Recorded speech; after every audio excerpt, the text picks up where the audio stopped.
Hi Google, this is Krish Kumar, currently pursuing my bachelor's in computer science and engineering from Bakhtiarpur College of Engineering. After a year ago, I developed my interest in web development. Then I enrolled in NextWeb to learn full stack development to sharpen my skills for real world industry. Now I am excited to share why I am an ideal candidate to lead GDSC in my institute.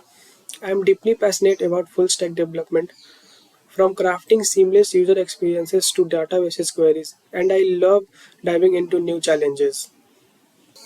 But what truly sets me apart is my commitment to open source.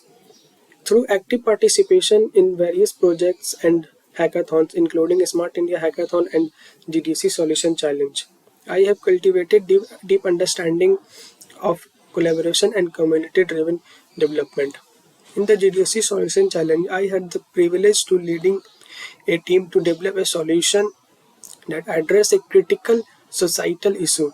This experience not only honed my technical skills but also showcased my leadership abilities in guiding a team towards a common goal. I am eager and ready to take on the responsibilities of a GDSC leader in my institute. With my passion for technology, proven leadership experiences, and commitment to fostering a vibrant tech community, I am confident in my abilities to lead our GDSC to new height. Thank you for considering my application. I look forward to the opportunity to contribute to the growth and success of our GDSC. Have a nice day.